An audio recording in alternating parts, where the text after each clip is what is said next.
ધોરાજીમાં રોગચાળો ફાટી નીકળ્યો હોય તેવી સ્થિતિનું નિર્માણ થયું છે, જેના કારણે સરકારી હોસ્પિટલમાં દર્દીઓનો ઘસારો જોવા મળી રહ્યો છે.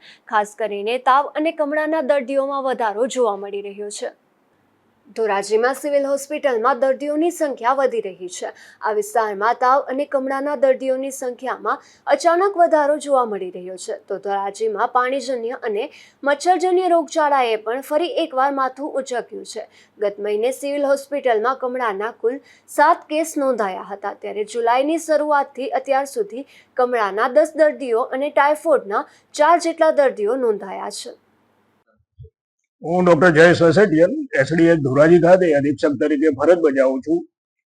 ગત મહિના કરતાં પાણીજન્ય રોગો અને સેનિટેશનને લગતા રોગો જેવા કે ટાઇફોઇડ છે, કોલેરા છે, જોન્ડિસ છે, હેપેટાઇટિસનું પ્રમાણ વધ્યું છે. ગયા મહિને સિમ્પલ જે બાઇલ સોલ્ટના પિગમેન્ટ ઉપરથી આપણે ડાયગ્નોસિસ કરીએ જોન્ડિસ, એવા લગભગ 7 કેસ નોંધાયેલા છે. આ મહિનાની શરૂઆતથી ઓપીડી અને ઇન્ડોર બંનેનું પ્રમાણ વધ્યું છે. અત્યાર સુધી જે હેપેટાઇટિસ લગભગ 10ની આસપાસ કેસ નોંધાઈ ચૂક્યા છે. ઇન્ડોરમાં પણ વધારો થયો છે. પણ આ અંગે આપને જણાવું કે ધોરાજી એસડીએચ ખાતે ફિઝિશિયન વર્ગ 1ની જગ્યા ભરાયેલી છે અને તમામ દર્દીઓ અને આ અંગેની દવાઓ ઉપલબ્ધ છે.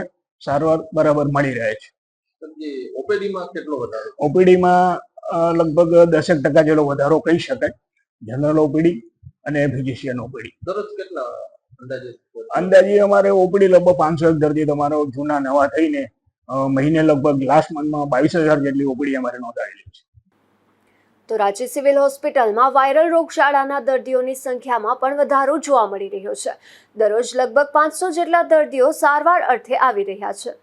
વિમલ સોંદરવા, ગુજરાત ન્યૂઝ, ધોરાજી.